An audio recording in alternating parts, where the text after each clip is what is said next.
My name is Kathryn Locke, and I am a media specialist at Inverness Middle School in Inverness, Florida. Awesome. Yeah. Awesome. Small town. Betsy, what are you doing here? Are you doing a session? Are you doing a workshop? Presenting, yes. I'm doing a poster session on the importance of creativity for children in education as direct related to the makerspace and the maker movement, because I have a makerspace in my media center. Awesome. So I'm here to advocate for children and try to get creativity to be a priority in education. It's so necessary. It is. It is. Yeah, it's funny, we talk about play a lot, and you know, I'm a big proponent of that. And you know, I think some people though, when they hear that and they hear makerspace and they think 3D printing, or they think kids are just playing. No, they're not. We're not. We're printing things that are important to our lesson. We're learning not only printing, but teamwork and the whole bit. Oh yes, they help each other, and they get a chance to shine when normally they don't shine anywhere else in the school. And you can't imagine the look on their face when they make something that they've made, you know, by their own hands, or they've fixed it and made it better the next day and gone through that process. And it's just like a happy place for a lot of them to be in school. Yeah, it is. So, you know, if it makes a difference for one of them, I'm very happy to do it every day. So tell us about your makerspace. Tell us about, you know, makerspaces can be lots of things. But they can. What's your main emphasis? What do you like to use with the kids? I like to have both items, technology and non-technology, because I think that's very important. I have a lot of students who like to just craft, or they like to do perler beads, or they like to build with Legos. I never would imagine when I started that makerspace that middle school kids would be attracted to Legos. Right. And they love the Legos. They love these little plank blocks I have, but they do like to put them on the floor and then drive the little robots around them or code them, you know, to do that. So I have a little bit. I try to have a little bit of everything, so that you reach the techie students that like that, and the non-tech child who would just rather craft or do something with their hands. So when your students leave you, what's the next step for them? Does it continue on in your district? I hope that it continues into the high school, where they can, you know, work on one in the high school. The makerspace in my district is fairly new. I think I brought the first one in and got it going. Yeah. And so it's kind of moving in a better direction. I wrote some grants and got material for mine. I was very fortunate. I must have been in a good grant writing time, because I just kept getting them. They say you get lucky at periods at writing grants. So I was able to do that, and then I had some really good book fairs and made some money that way, because there's no funding for that out there. Right. So you have to make your own money. So your educational journey, when you started, did you think you would be here? No. Isn't I've been teaching over 30 years, and I'll say it, and I cannot believe how much education has changed in 30 years. You know, we talked about this yesterday. We were talking about people who fuss about kids having a pencil. No, you don't do that now. That was 30 years ago. That was your concern. Now your concern is giving every child the same opportunity that every kid gets. You know, every kid needs to get in the makerspace. Every child needs to have access to technology. You know, those are your concerns. Setting their future up, we owe it to them. That's kind of like my mission is, you know, every child deserves a great future. Right. And I think that creativity is a part of what's going to give them that future success.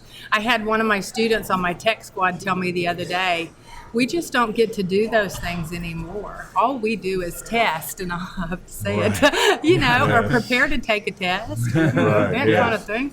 So we assess a lot, don't we? We do. It's been a hard thing to watch through the process. It has. Yeah. And it's interesting.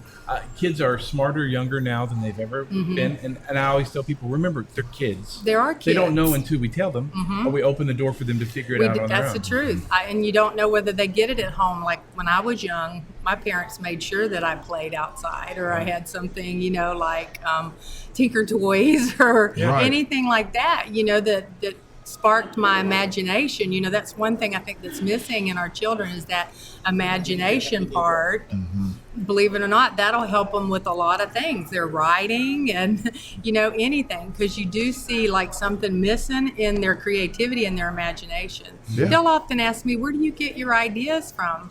And I said, well, it's just a lot of what, how I get with kids in the makerspace. And then, of course, I read a lot. I'm a media specialist. But, you have to try to give them those skills that for some reason they're just not getting anymore. Right. I read a article one time that said, by the time they get out of elementary school and into the middle school, they really have disconnected a lot from creativity. They just don't get it, anymore. Yeah, and I can't remember. I wish I could remember who I heard say this, but essentially, in a nutshell, paraphrasing it, boiled down to somebody once said that essentially we educate creativity out of the students. Yeah, we do. I think we do. Sir Ken Robinson gave that speech, about how schools kill education is killing creativity.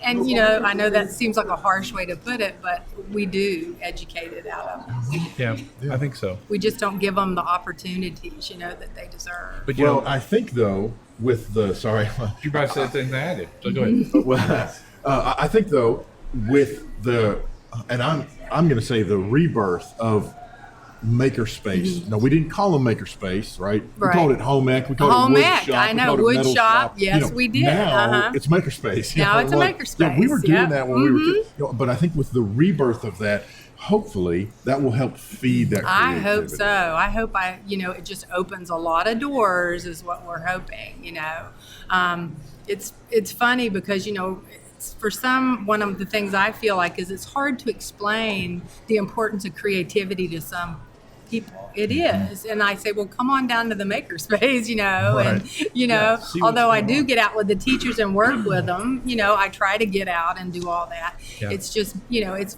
busy, but you try hard to get a hold of everybody you can. If I can just get one, then we'll get another one, and I'll get another one. Yeah. Usually once they visit and they see what's happening, and they start thinking, wait, I can use this here in my classroom. Yeah, I know. And the students are the same way. Like, oh, wait, I have this report due, or I'm doing this project in this class. I can build it here in the makerspace.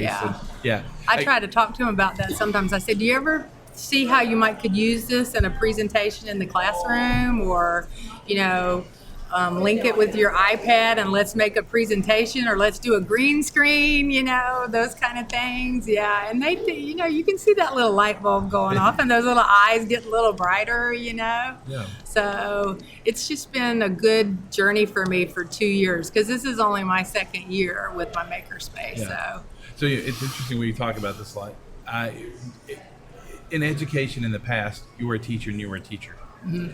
And we have so many more opportunities to leave the classroom, leave the library, leave the band hall, and become something else with integration specialists and maker spaces. And it kind of revitalizes us. It does. At that point in our lives, we're like, it does. I can redo that. I remember when I left the classroom to be the media specialist, and I thought to myself, well, I'm not going to get to teach anymore. I'm not going to get to be like, real attached to this one little group of students. But that was not the case. I still get to teach, and then I can actually, meet and work with 1,000 students at our school instead of just the 90 I might have had in 3 classrooms. Right. So that I'm looking at that as well. I can have a good influence on 1,000 children. Right.